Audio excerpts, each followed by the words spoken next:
ఓం శ్రీ సద్గురుభ్యో నమః. బ్రహ్మానందం పరమసుఖదం కేవలం జ్ఞానమూర్తిం ద్వంద్వాతీతం గగనసదృశం తత్వమస్యాదిలక్ష్యం ఏకం నిత్యం విమలమచలం సర్వదీ సాక్షిభూతం భావాతీతం త్రిగుణరహితం సద్గురుం శ్రీ అభేదానంద యతీంద్రం తం నమామి.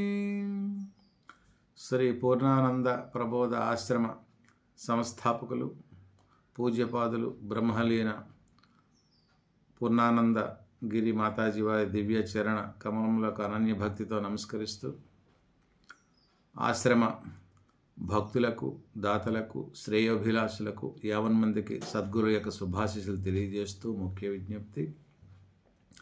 శ్రీ పూర్ణానంద ప్రబోధాశ్రమ 36వ వార్షికోత్సవం, అదేవిధంగా మాతాజీ వారి 13వ దివ్య పుణ్యారాధన కార్యక్రమం మే 2, 2025 శుక్రవారంగా దివ్యంగా భవ్యంగా జరిగినటువంటి విషయం అందరికీ విదితమే.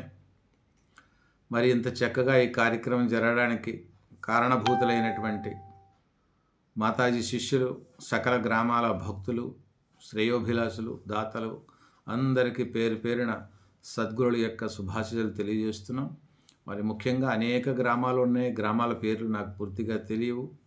మరి కొండ మీద బొల్లవరం, కరిముద్దుల, పెసరవాయి, మొద్దూరు, పాణ్యం, నంద్యాల, కర్నూలు, అదేవిధంగా అక్కడ ఉన్నటువంటి కాలువ, హుసేనాపురం, ఓరవగల్లు, మరి ఇంకా అనేక గ్రామాల నుండి, అటువైపు తాడిపత్రి నుండి, జమ్మలమడుగు నుండి, మరి సుదూర ప్రాంతాల నుండి కూడా అందరూ కూడా కార్యక్రమంలో హాజరై తమ వంతు ఆర్థిక సహాయాన్ని అందించి కార్యక్రమాన్ని చక్కగా దివ్యంగా భవ్యంగా జరిపించారు. మరి మాతాజీ వారి పూర్వాశ్రమ బంధువులందరూ కూడా ఈ కార్యక్రమంలో పాల్గొని కార్యక్రమాన్ని జయప్రదం చేశారు. వారికి కూడా సద్గురుల యొక్క శుభాశీస్సులు తెలియజేస్తూ ఇక ముందు కూడా ఆశ్రమ కార్యక్రమాలకి భక్తులందరూ కూడా మమేకమై అత్యంత భక్తి శ్రద్ధలతో కార్యక్రమంలో పాల్గొని కార్యక్రమాన్ని నిర్వహించాలి. అదే కొండ మీద ఉన్నటువంటి బొలవర గ్రామ భజన మండలి వాళ్ళు చాలా చక్కగా చక్రధర ఆధ్వర్యంలో అనేక గ్రామాల నుండి భక్తులు వచ్చి సాయంకాలం 9 గంటల నుండి రాత్రి 9 గంటల నుండి ఉదయం 6:30, 7 గంటల వరకు ఏకధాటిగా సంకీర్తన భజన కార్యక్రమం నిర్వహించారు. మాకు ఎంతో ఆనందం కలిగించింది. కనుక ఇకపై కూడా ముందుగా గ్రామాల్లో మీరు స్వామివారి ప్రవచనం అవసరం ఉండేటప్పుడు ప్రవచనం చెప్పవలసినటువంటి పరిస్థితి ఉండేటప్పుడు ముందుగా తెలియజేస్తే గ్రామాలు మేము వచ్చి అనేక విషయాల సందర్భంలో మనం వేదాంత సత్సంగ సభలు నిర్ణయించుకుందాం.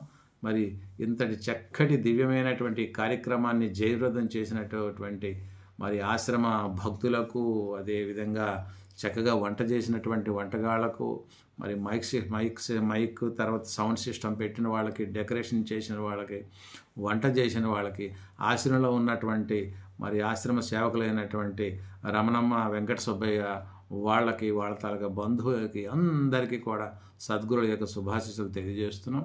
ఎందుకంటే రానున్న రోజుల్లో కూడా ఆశ్రమంలో గురువు గారి యొక్క మందిర నిర్మాణం ఉంది, గోశాల ప్లాట్ఫారం కట్టవలసినటువంటి అవసరం ఉంది, ఫెన్సింగ్ పెట్టవలసిన పని ఉంది, అమ్మవారి మరి మనకి మహాదేవి అమ్మవారికి పైన టాప్ రేకులు వేయవలసినటువంటి ఆవశ్యకత ఉంది. భక్తులు స్వామీజీలు ఉండడానికి ఏదైనా రూమ్ కూడా కట్టే ఆలోచన చేస్తూ ఉన్నాం. మరి ఆ కార్యక్రమాలు త్వరలో ప్రారంభం అవుతాయి. దానికి అందరూ కూడా శక్తి మేర తప్పకుండా శక్తి కొలిది యథాశక్తి ఆశ్రమ అభివృద్ధికి కూడా సహకరించండి. నేరుగా ఆశ్రమ బ్రహ్మచారినికి మీరు ఏమైనా సహకరిస్తే అది ఆ రుసుము కానీ సొమ్ము కానీ ఆశ్రమ బ్రహ్మచారి వారికి ఇస్తూ రిసిప్ట్ పొందండి. మరి కార్యక్రమంలో కూడా అందరూ కూడా పాల్గొని వచ్చే ఏడాది కార్యక్రమం ముందే ఆశ్రమ నిర్మాణాలు పూర్తి అవ్వాలని మేము అనుకుంటున్నాం, సంకల్పిస్తున్నాం. మరి మాతాజీ పూర్ణానంద మాతాజీ వారి యొక్క కృపా కటాక్షాలు మా మీద, మీ మీద, అందరి మీద మెండుగా ఉండి ఆశ్రమాన్ని ముందుకు తీసుకెళ్లాలని మేము కోరుకుంటున్నాం. మాతాజీ వారికి ప్రార్థన చేస్తూ మరి మాతాజీ వారి ఎంత తపో సంపన్నులో అంత తపోసంపన్నులు ఉన్నటువంటి వారి వద్ద నుండి మంత్రదీక్ష తీసుకున్న వాళ్ళు, శిష్యులు, ప్రయాణం చేసే భక్తులు అందరం కలిసి దీన్ని ముందుకు తీసుకెళ్ళేటువంటి తాపత్రయం మనం చేయాలి. మరి ఒక్కసారి ఈ ఆశ్రమ కార్యక్రమంలో పాల్గొన్నటువంటి భక్తులు 50 మందికి, మాతాజీ వారి పూర్వాశ్రమ బంధువులందరికీ, మరియు ధార్మిక కార్యకర్తలకి, దాతలకి, శ్రేయోభిలాషులకి అందరికీ కూడా సద్గురుల యొక్క శుభాశీస్సులు తెలియజేస్తున్నాం. చాలా దివ్యంగా భవ్యంగా కార్యక్రమం చేశారు. మేము వచ్చి సుమారుగా 5-6 మాసాలే అయింది కాబట్టి పరిస్థితులంతా కూడా ఒకటి అవగతం అవుతున్నాయి. మరి ముందు కూడా చక్కగా ఏది ఎలా చేయాలో ముందుగుండా ప్లాన్ చేసుకుంటూ చేసే కార్యక్రమాలని మీ అందరికీ తెలియజేస్తాం. మరి మీరందరూ కూడా మరి స్వామీజీ వారి యొక్క ఆలోచన విధానంగాను అనుగుణంగా గ్రామాల్లో స్పందిస్తూ, మీకు ఎప్పుడు గ్రామాల్లో స్వామీజీ వారి తాలూకా రావలసినటువంటి పరిస్థితి ఏర్పడినప్పుడు ముందుగా తెలియజేయాలి. మరి స్వామీజీ వారు అన్ని ప్రాంతాల్లో కూడా పర్యటిస్తుంటారు కనుక ఏ గ్రామమైనా ఎవరైనా ముందుగా తెలియజేస్తే తప్పకుండా ఆ గ్రామాన్ని వచ్చి భగవంతుడు సద్గురు మాకు అనుగ్రహించినటువంటి గురుబోధన మీకు కూడా తెలియజేస్తాం. అందరం కలిసి ఈ జీవితాన్ని తరింపజేసుకొని తమ వారిని తరింపజేసుకుంటూ ముందుకు వెళ్ళే ప్రయత్నం చేద్దాం. హరి ఓం తత్సత్. ఓం సద్గురు గురుభ్యో నమః. ఓం శ్రీ అభేదానంద భారతి స్వామియే నమః. ఓం శ్రీ పూర్ణానంద మాతాజీ నమః. ఓం శ్రీ ప్రబోధానందగిరి స్వామివారయ్య నమః. బ్రహ్మానంద స్వామివారయ్య నమః. చిత్స్వరూప స్వామియే నమః. గీతామాత నమః. అందరూ కూడా పరంపర మహాత్ములందరికీ, సకల సాధు సంతనికి, భారతదేశ సన్యాసులందరికీ ఓం నమో నారాయణ. జయ శ్రీరామ్, జయ శ్రీరామ్. మీ స్వామీజీ వారు, శ్రీకృష్ణ చరణానంద భారతి వారు, శ్రీ పూర్ణానంద ప్రబోధాశ్రమం, కాలువబొక్క, కర్నూలు, నంద్యాల జిల్లా. హరి ఓం.